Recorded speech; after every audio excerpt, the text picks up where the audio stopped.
Ay, mga iyakin, dinamay na naman ang taong bayan.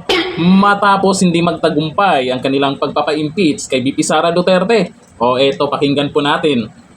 Walang iba kung hindi si Manila City 3rd District Representative Joel Chua. Gusto na kaya yung pinagawa mong barangay na umabot ng 19 million? Sana Mukhang taong bayan na lugi dun ah. Eto, panoorin natin yung sinasabi niyang taong bayan. Ito yung video. Sa amin pong paniniwala, hindi pa po tapos ang laban. Tayo po ay patuloy pa rin na umaasa na mabibigyan ng due process. Ang hindi lamang po, dahil ang na-deny po ng due process dito ay ang taong bayan. Grabe, gamit na gamit niyo talaga yung taong bayan eh, no? Ano kaya yung taong bayan para sa inyo? Eh, ikaw lang naman yung nagsasalita. Dapat, ang sasabihin mo dyan ay kami o ako, opinion ko or sa tingin ko. Hindi yung taong bayan na naman. Sigurado ka ba na sumasang-ayon sa inyo ang taong bayan? Eh kung iilan lang naman kayo, hindi mo masasabing taong bayan. Masasabi nating taong bayan dun sa nakakarami talaga. Taong bayan na naman. Ano ba naman yan? Dahil dito, sa pinagyayaw-yaw mo na taong bayan na naman, naku mga netizens, gigil na gigil. Ayan, nasopla ka na naman. Nabanggit na naman yung pinagawa mong barangay hall sa bangketa. At yun talaga, taong bayan ang lugi talaga doon. Yun talaga yung pwedeng gamitin, yung salitang taong bayan. Ito naman si Joel Chua.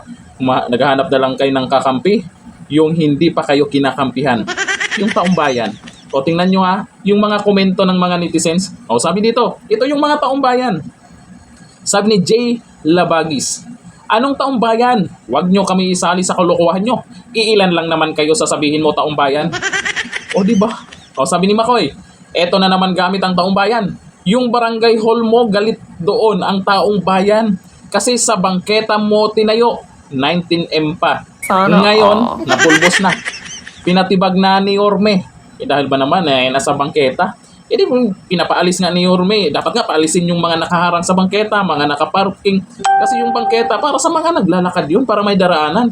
Pero patatayuan mo ng barangay hall? Ang tindi. Sabi ni Meroy Guns, kumusta na pinatayo mong barangay na demolish? O tingnan nyo naman, hindi makakalimutan nila yung pinatayong barangay na napakalaking 19M. Sus, ang tindi. Sabi ni Venia Atiga, yung project mong palpak, yun talaga ang taong bayan ang nalugi.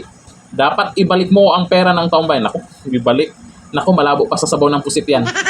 Sabi ni Nano Santos, wag mo kaming idamay. O tingnan nyo, yan ba yung sinasabi mong taong bayan? Eh, kontra sa inyo, yung taong bayan, oh. Sabi ni Kai, kaluoy sa taong bayan, gamit na gamit nyo palagi. Tingnan na nag-comment dito. Paulo, gas-gas na yan, buminta na yung puro kayo taong bayan. Kayo-kayo lang naman dyan. Di ba? O ito pa, Maripe Valentino Gadang, iiyak na, puro kayo taong bayan. Tingnan nyo naman. Eh, ito naman kasi, pag talo, walang iyakan. Move on na yan. Kayo naman. Eh, sabi ni Senator Jaime Marcos, baka makakalimutan nyo ha, palitan nyo na lang speaker nyo. Hindi yung si VP Sara, ang pinag-initan nyo, binoto po ng taong bayan yan. Yun po talaga yung taong bayan. Doon pwedeng gamitin yung taong bayan kasi milyon-milyon ang bumoto kay VP Sara. At hindi po natin masasabing gawa-gawa lang natin na taong bayan. Milyon-milyon, naka-record na yan, na bumoto sa kanya. Yun po yung taong bayan. Eh bakit nyo kailangan ipa-impeach yan? Eh kung okay naman kung may ginawang hindi maganda. Pero patunayan nyo, ebidensya, idaan sa proseso. Eh kung makabato kayo kay VP Sara, kala mo naman ang linis-linis mo, Joel Chua. Diba? Yung barangay hall mo, ang balita doon, dapat naman may investigasyon tungkol doon. Joel Chua, sayang ang pera ng taong bayan noon. 19 million peto-teto-tet. Nasayang lang. Tapos ngayon, nag-iiyakan kayo sa banat ni Senator Jaime Marcos. Iyak ka na. Tanggapin din. Hindi lahat ng pagkakataon, pabor lagi sa inyo. Eh paano pag napalitan na yan si speaker? Joel Chua, paano pag napalitan yan? Hindi naman habang buhay na siya yung speaker dyan. At malabo namang maging pangulo yan. Ayaw nga ng taong bayan. Yun talaga ang ayaw ng taong bayan. Hindi yung sasabihin mong taong bayan ang na-deny ng due process sa pag-archive ng Senado sa articles of impeachment ni Vice President Sara Duterte? Uwat kami dong utot nyo blue. Dito natin yun.